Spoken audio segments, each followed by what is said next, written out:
अयोध्या में राम लल्ला का विराजमान हो गया है, काशी का काम भी हो गया है। अब मथुरा विचार कर रहा था, मथुरा वृंदावन के विकास के कार्यक्रमों को आगे बढ़ाने के लिए बहुत सारे मामले हैं जहां न्यायालय में मामले लंबित हैं, उन कारणों से हमें थोड़ा रुकना पड़ता है और हम ये मान के चलते हैं कि अंततः हमारी जीत होनी है। हमने अयोध्या के लिए 500 वर्षों का इंतजार किया, लेकिन संघर्ष से कभी पीछे हटे नहीं। नमस्कार, आप देख रहे हैं अपनी मथुरा न्यूज़ और मैं हूं आपके साथ में प्रतीक चतुर्वेदी। जैसा कि आज मथुरा में मुख्यमंत्री योगी आदित्यनाथ का दौरा था और उन्होंने जिस प्रकार से सांसद हेमा मालिनी के विषय में कहा कि लोकप्रिय सांसद हेमा मालिनी ने जो मथुरा के छोटे छोटे मुद्दे थे उन्होंने संसद में उठाए, तो उन्होंने मथुरा की जनता से यह अपील की कि अब की बार सांसद हेमा मालिनी को भारी बहुमत से विजयी बनाए। और क्या कहा योगी आदित्यनाथ ने, सुने और देखें यह रिपोर्ट। देखिए योगी जी आ गए, हमारे प्रदेश के मुखिया आ गए। भारत माता की, भारत माता की, भारत माता की, वंदे वंदे वंदे। साथियों, विजय संकल्प नामांकन सभा में हमारे उत्तर प्रदेश के लोकप्रिय जनप्रिय मुख्यमंत्री आदित्यनाथ योगी जी हमारे मध्य आ गए। मैं सभागारों में से सभी लोगों से कहूंगा जोरदार ताली बजाकर उनका स्वागत करें। सभी लोग जोरदार तालियों के साथ माननीय योगी आदित्यनाथ जी का स्वागत करें। वृंदावन बिहारी लाल की, कृष्ण कन्हैया की, यमुना मैया की, गौ मैया की, भारत माता की, भारत माता की, भारत माता की। जय श्री राम, जय जय श्री राम। और अयोध्या में जो कार्य कराना था उसको लाइन अप कर दिया।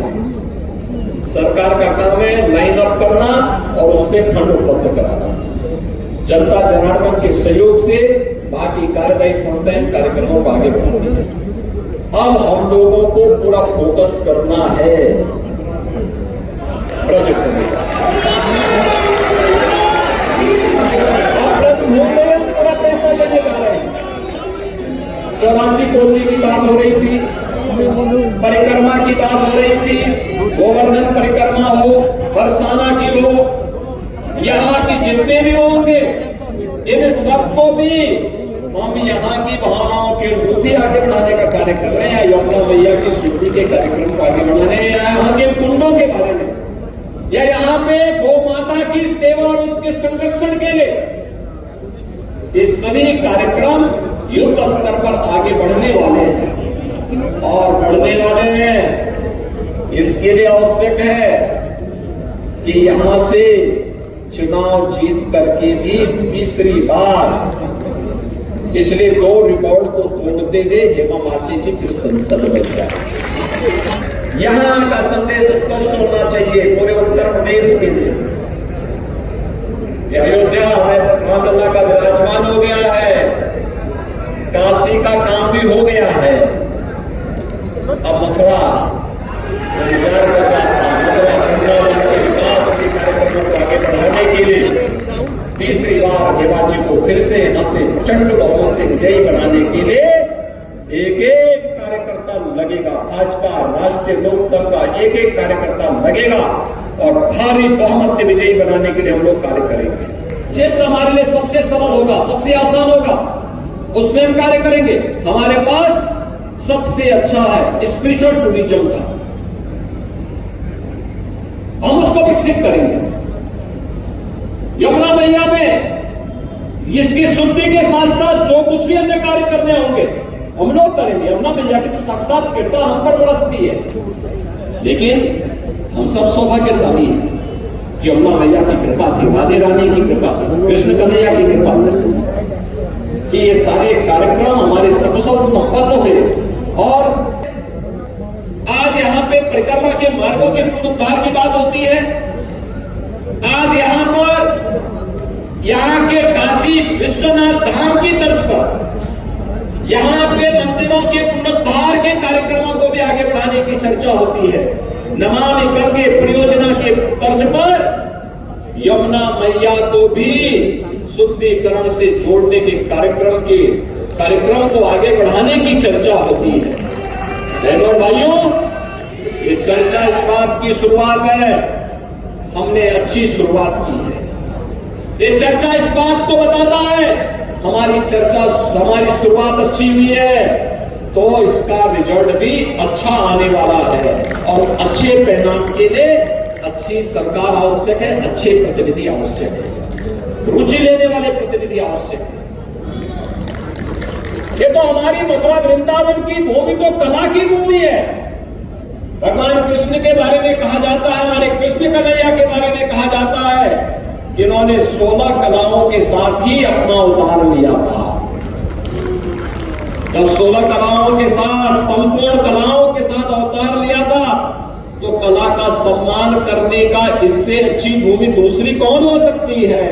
और इसीलिए भारत की सिने जगत की सबसे सुप्रख्यात अदाकार के रूप में, जिन्होंने अपनी कला और अपनी प्रतिभा के माध्यम से भारत की परंपरा को, भारत की संस्कृति को, भारत के सिने जगत को, भारत की परंपरा और संस्कृति की कला को वैश्विक मंच पर स्थापित करने में अपना पूरा जीवन लगा दिया हो, और जिसके मंचन को देखने के लिए आज भी लाखों लाख लोग जुड़ते हैं, चाहे वे गंगा की प्रस्तुति हो, चाहे वह मीराबाई की प्रस्तुति हो, चाहे वह मां दुर्गा की प्रस्तुति हो।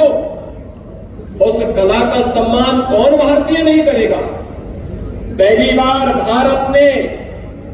भारतवासियों ने एक ऐसी सरकार को देखा है, जो सरकार भारत के अंदर भारत की भावना के अनुरूप भारत के नागरिकों के सम्मान की रक्षा करते हुए, उनकी सुरक्षा करते हुए, उनकी समृद्धि के लिए और राष्ट्रीय स्वाभिमान को 56 इंच चौड़ा करते हुए दुनिया के सामने भारत के गौरव को बढ़ाने का कार्य कर रही है।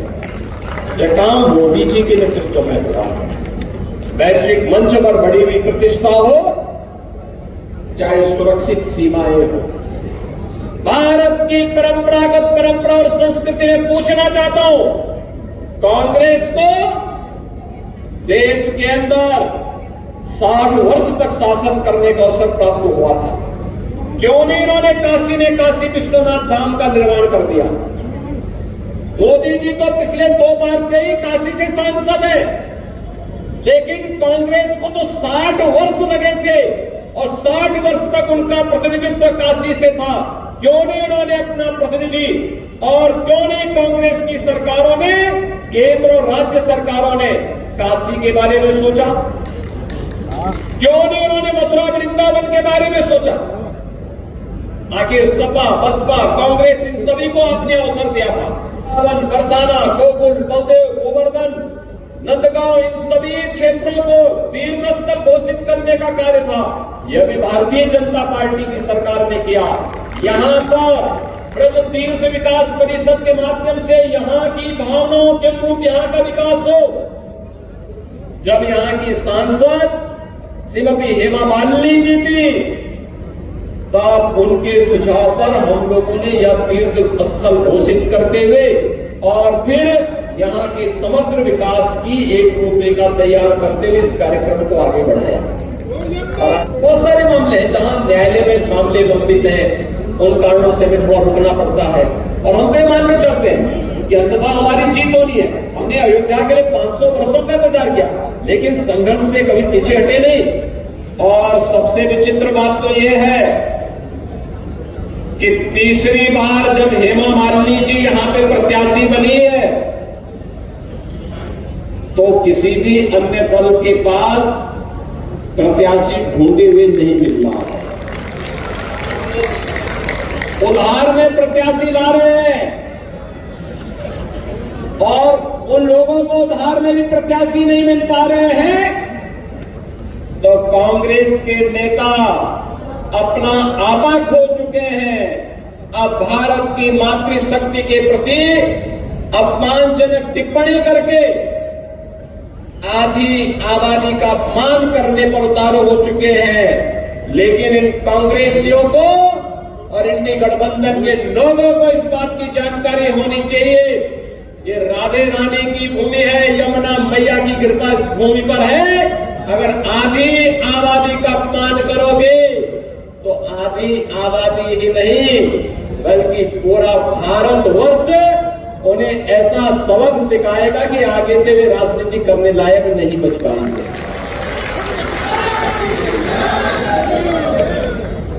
बहनों भाइयों, लोकतंत्र में अभिव्यक्ति की स्वतंत्रता है, लेकिन इसका मतलब ये नहीं कि व्यक्तिगत टिप्पणी करके हम अनावश्यक रूप से मातृशक्ति का अपमान करें। यह हमारा समाज कभी स्वीकार नहीं कर सकता, कभी स्वीकार नहीं कर सकता। विचारों से सहमति हो सकती है, हमें व्यक्तिगत रूप से कोई व्यक्ति पसंद हो न हो, लेकिन हम कला को, संस्कृति को, राष्ट्रीयता को या किसी जाति को। जैसा कि आज मथुरा में मुख्यमंत्री जी का आगमन हुआ, क्या कहेंगे इसको लेकर? हम तो बस एक ही बात कहेंगे, जन जन का विश्वास भाजपा के साथ और प्रचंड बहुमत के साथ पूरे भारतवर्ष में भारतीय जनता पार्टी का ध्वज फहराने वाला है, क्योंकि राम जी ने कृपा करी है, हमने राम जी की सेवा करी है। जो करोड़ों वर्षों से मतलब जो धर्म स्थापना के लिए लोग संघर्ष करते आए हैं, उस संघर्ष को हमने यहाँ पे स्थापित किया है और लाखों लोगों ने जो यहाँ शहादत दी थी धर्म की स्थापना के लिए, आज वह पुण्य स्वर्णिम युग है कि धर्म स्थापना के लिए जिन कार्यकर्ताओं ने शहीद हुए और हम जैसे कार्यकर्ता ध्वजा को लेके चल रहे हैं राम राज्य की को, तो राम जी ने हम पे कृपा करी है और हमने राम मंदिर के निर्माण में जो सहयोग किया है, चारों तरफ जनता ने जो हमें विश्वास दिया था उसके साथ जो कार्य किए हैं, तो आज पुनः जनता जन जन के विश्वास भाजपा के साथ और प्रचंड बहुमत के साथ पूरे भारतवर्ष में भारतीय जनता पार्टी की विजय होने जा रही है। लोकप्रिय नेता मुख्यमंत्री योगी आदित्यनाथ ने आज जनता मथुरा की जनता से अपील की है कि अब की बार जो सांसद है उनको भारी बहुमत से बनाए, तो क्या लगता है अब की बार कहाँ तक पहुँचने वाला है आंकड़ा? हमारा तो अंदाजा ये 7,51,000 वोट से भारतीय जनता पार्टी की स्थानीय प्रत्याशी माननीय हेमा मालिनी जी विजय प्राप्त करने जा रही हैं, क्योंकि जनता ने उन पर ही विश्वास किया है और उन्होंने वास्तविकता में ब्रज का विकास किया है। आज से 10 वर्ष पूर्व का आप इतिहास उठा लें, 2014 के वर्ष से पूर्व का जो ब्रज का इतिहास था वो विकास की दृष्टि से क्या था, जो हमने योजनाएं बनाई थी उन योजनाओं पे हमने कार्य किया है और जनता का जो विश्वास जीता है। आज गांव-गांव गली-गली भाजपा ने विकास कार्य किए, इसलिए जनता भाजपा के साथ है। कोई भाजपा अपना जो पाप भी किसी को देना ही नहीं चाहता, तो वोट क्यों देगा? हम आपका डोट ले सकते हैं, पेन ले सकते हैं, आपके कपड़े ले सकते हैं, मत आप जब मिलेगा जब आप हमें देंगे। तो जनता हमको मत देने जा रही है, ऐसा विश्वास है और इस विश्वास के साथ 7,51,000 वोटों से हम विजय प्राप्त करने जा रहे हैं। क्या कहेंगे, जैसा कि आज मथुरा में मुख्यमंत्री योगी आदित्यनाथ का आगमन हुआ और उन्होंने कांग्रेस को एक बोझा के रूप में कहा? आज जब हजारों कार्यकर्ताओं की उपस्थिति में योगी जी ने 2 संदेश मंच से दिए, कांग्रेस का उल्लेख करना तो एक परिप्रेक्ष्य ये था कि यह विकास विरोधी विचारधाराओं की सरकारें रही, जिन्होंने विकास के नाम पर मथुरा में कुछ भी नहीं किया, मात्र ढकोसला पीटा। किंतु आज की सभा से जो मुख्य रूप से 2 संदेश सामने आए, पहला संदेश माँ श्री यमुना के शुद्धिकरण की जो है बहुप्रतीक्षित यहाँ की धर्मपरायण जनता की मांग थी। योगी जी ने स्पष्ट किया है कि मोदी जी की तीसरे चरण की सरकार में सर्वाधिक काम इस विषय पर होने जा रहा है। दूसरा बिंदु उन्होंने कहा, जिस प्रकार से अयोध्या और काशी चमक रहे हैं, अयोध्या और काशी की जो मूल समस्याएं थी वह हमारी सांस्कृतिक राष्ट्रवाद की धरोहरें थी जो कलंकित थी, उन सब का समाधान हो चुका है और अब की बारी मथुरा की बारी का स्पष्ट संदेश योगी जी मंच से दे गए हैं और इन संदेशों की पूंजी को लेकर भारतीय जनता पार्टी का कार्यकर्ता बूथ बूथ पर जाएगा और 80 से 90% वोट भारतीय जनता पार्टी को प्राप्त कराने के लिए प्राण से जुड़ जाएगा। इसी संकल्प के साथ हम सभी कार्यकर्ता आज यहाँ से बूथों के लिए प्राण कर रहे हैं। जय श्री राम, जय भारत, जय श्री राम। सहयोगी कार्यकर्ता ने अभी कहा कि अब की बार हेमा मालिनी जी को 7,51,000 से विजयी मिलेगी, इसका कितना समर्थन करते हैं आप? निसंकोच इनका आंकड़ा थोड़ा कम हो सकता है, मैं इससे और आगे की सोचता हूँ। कोई भी प्रत्याशी, किसी भी दल का प्रत्याशी 1 लाख के आंकड़े को नहीं छुएगा। मथुरा में यदि 12 लाख वोट पड़ते हैं तो उसमें 10 लाख से करीब के वोट भारतीय जनता पार्टी को प्राप्त होंगे।